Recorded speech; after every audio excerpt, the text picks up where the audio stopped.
Imagine a time long ago, a time without wallets or banks. In ancient India, if you were a farmer who grew rice but needed a pot, you had to find a potter who needed rice. This system was called barter.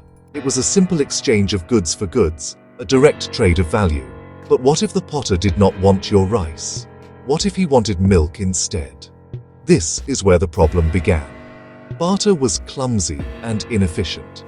It depended on what we call a double coincidence of wants, meaning both people had to want what the other person was offering right at that moment.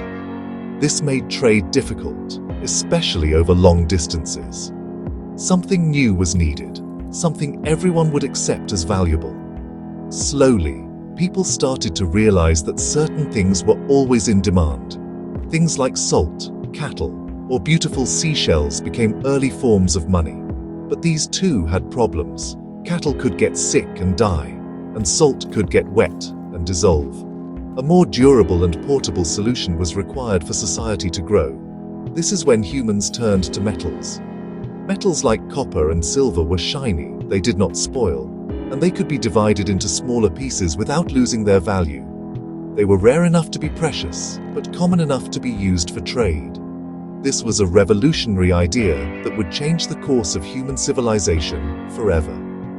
In the Indus Valley Civilization, around 5,000 years ago, we see the beginnings of this shift.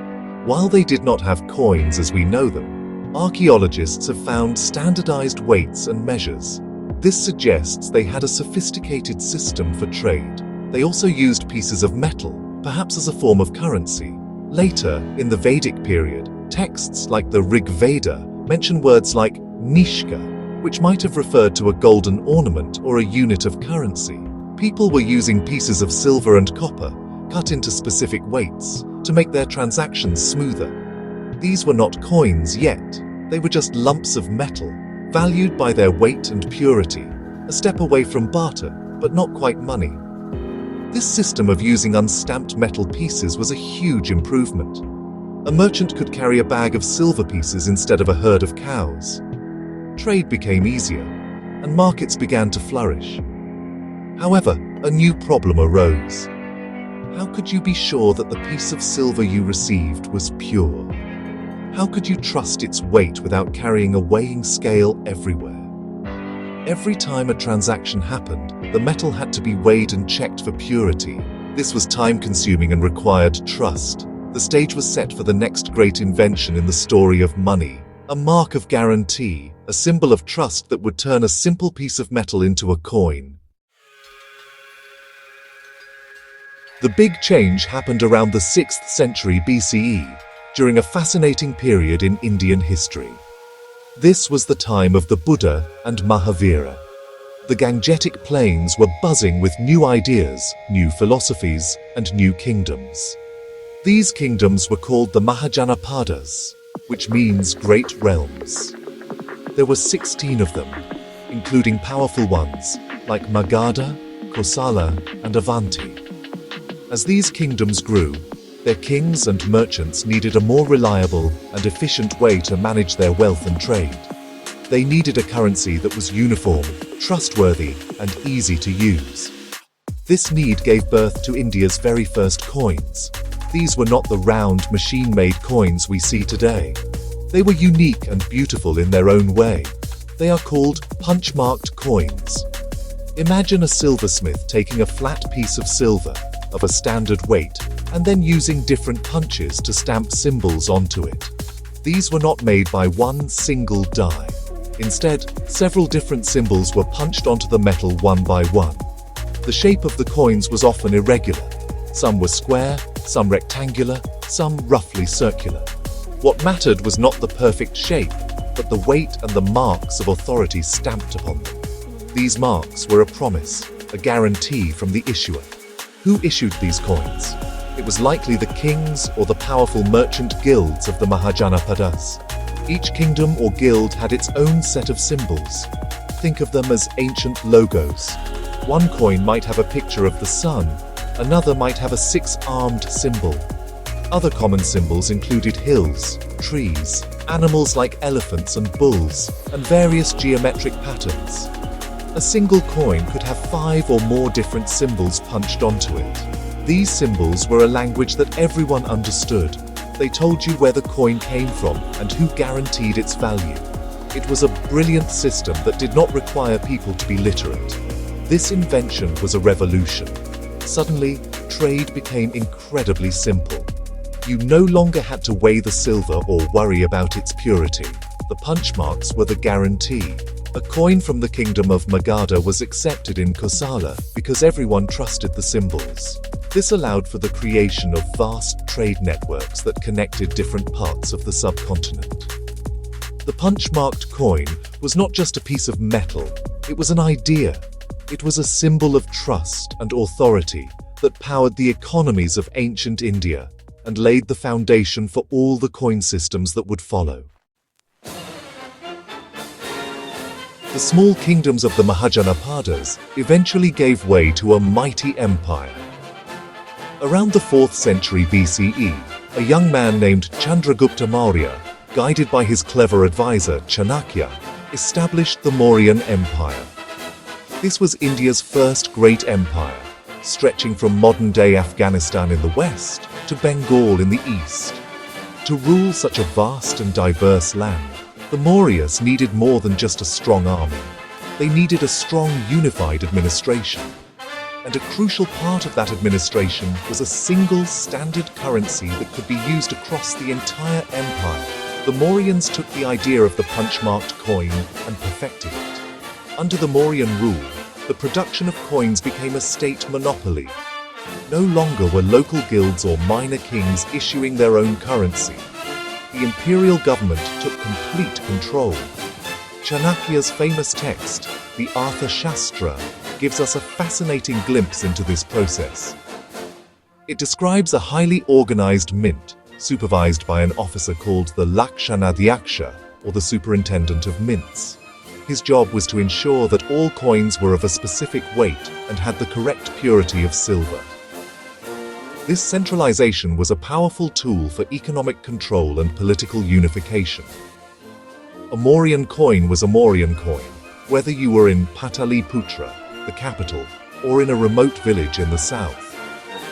The Mauryan silver coins, known as Pana or Karshapana, were similar to the earlier punch-marked coins, but were much more standardized. While they still had multiple symbols punched on them, a specific set of symbols became universally recognized as the mark of Mauryan authority. The most prominent symbols were the sun and the 6-armed symbol, which are found on Mauryan coins from all corners of the empire. Alongside these, there was often a third symbol, like a crescent on a hill, which might have indicated a specific mint or a particular ruler, like Ashoka the Great. This standardized currency had a profound impact. It fueled the empire's economy, making it easier to collect taxes, pay soldiers and officials, and fund massive public works projects like roads and irrigation systems. The Mauryan silver coin became a symbol of the emperor's power and reach. It was tangible proof of a unified India.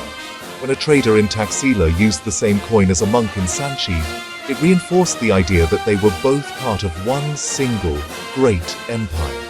The coin was not just money, it was a message of unity, a silver thread that tied the vast Mauryan realm together.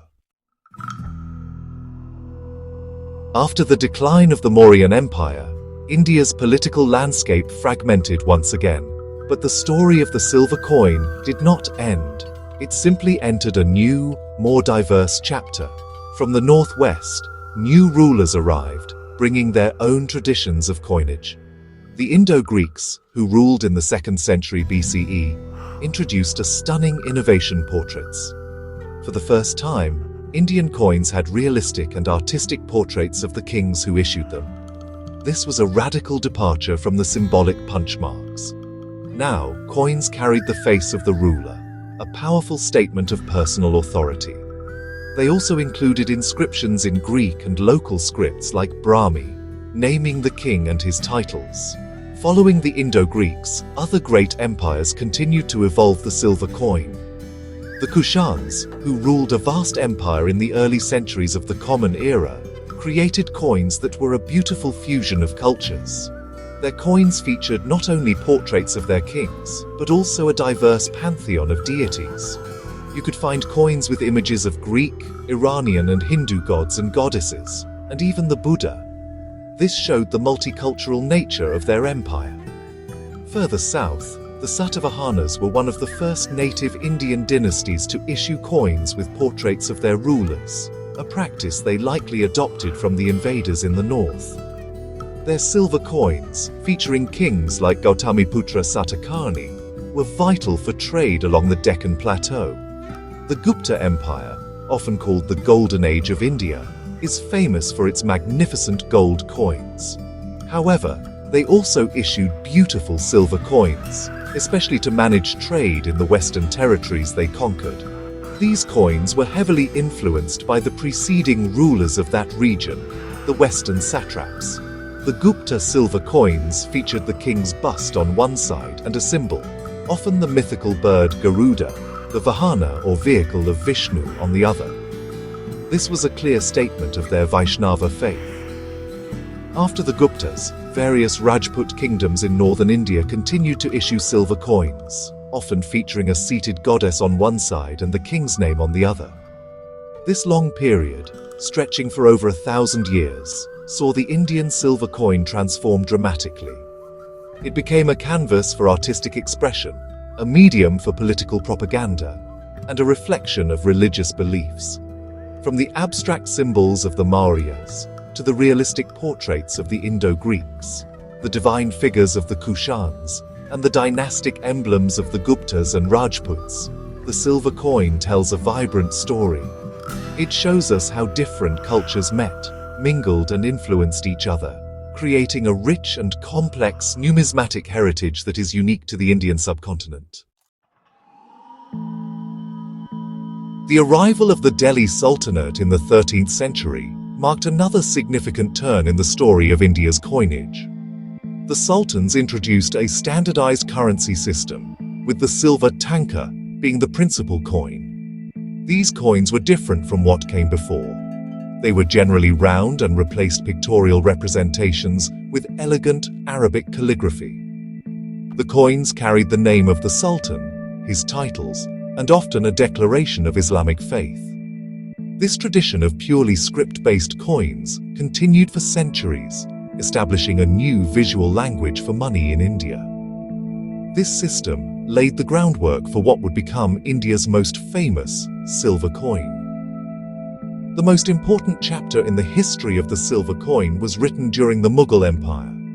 In the mid-16th century, the Emperor Sher Shah Suri, a brilliant administrator who briefly interrupted Mughal rule, introduced major currency reforms. He standardized the weights of gold, silver, and copper coins. His silver coin, weighing around 11.5 grams, was called the rupiah. This coin was of high purity and standardized weight, and it quickly became the backbone of the economy. When the Mughal Emperor Akbar came to power, he recognized the brilliance of this system and adopted it, making the silver rupiah the standard currency across his vast empire. The Mughal rupee was a thing of beauty, with intricate calligraphy and designs, minted in cities all across India. The Mughal silver rupiah, or rupee, was so successful and trusted that its influence lasted long after the empire itself declined. As the British East India Company gained political power in India, they initially issued coins that imitated the Mughal design. They understood that the public trusted the familiar look and feel of the Mughal rupee. For a long time, their coins even bore the name of the reigning Mughal emperor, Shah Alam II, even though he had little real power. This shows the incredible brand value that the silver rupee had built over centuries. It was the accepted standard of value across the entire subcontinent. Eventually, in the 19th century, the British replaced the Mughal designs with their own. The coins now featured the portrait of the British monarch, like Queen Victoria, King George V, or King George VI. However, they kept the name rupee and maintained its standard weight and high silver content. This silver rupee, with the British monarch on one side and Indian design elements on the other, became the uniform currency of British India. It was the direct descendant of the coin first standardized by Sher Shah Suri and popularized by the Mughals, a powerful symbol of continuity in a time of great change. The journey of the silver rupee continued as India moved towards independence. The pressures of World War II, however, brought about a major change. Silver became a precious and strategic metal, needed for the war effort. As a result, the British Indian government began to reduce the silver content in its coins. The pure silver rupee of the past was replaced by a quaternary alloy coin, which contained only 50% silver. This was a sign of the changing times. The intrinsic value of the coin, for the first time in centuries, was becoming less than its face value. This was the beginning of the end for silver as a metal for everyday currency. When India gained independence in 1947, the new government continued to use the existing currency for a few years. The first coins of the Republic of India, issued in 1950, replaced the British monarch's portrait with the Ashoka lion capital, a symbol of India's ancient Mauryan heritage. However, the economic realities of a newly independent nation meant that using precious metals like silver for coinage was no longer sustainable. The price of silver in the international market was rising, and the cost of minting a silver coin was becoming more than the coin's actual face value. People could melt the coins and sell the silver for a profit, which would destroy the currency system. The decisive shift came in the 1960s. India, like most countries around the world, moved away from precious metals for its circulating currency. Coins began to be minted from cheaper and more durable base metals like nickel, copper-nickel, and eventually stainless steel. The silver coin, which had been the standard of Indian commerce for over 2.5 millennia, disappeared from the pockets and purses of the common person. Its long and glorious journey as a medium of daily exchange had finally come to an end. The rupee, its direct descendant, lived on, but it was now a token coin, its value guaranteed by the government, not by the metal it was made from. Today, on this day, the 12th of December, 2025, silver coins are no longer used for buying groceries or paying for a bus ride. However, their story is not completely over. The Reserve Bank of India occasionally issues special commemorative silver coins to mark important events or honor great personalities. These coins are not meant for circulation. They are collector's items, cherished for their beauty, their rarity, and the history they represent. They are a tribute to the ancient punch-marked coins, the magnificent Mughal rupiyas, and the entire silver lineage that built the economic foundation of India. The silver coin has moved from the marketplace to the museum, from being a tool of commerce to a beloved symbol of our rich and layered past.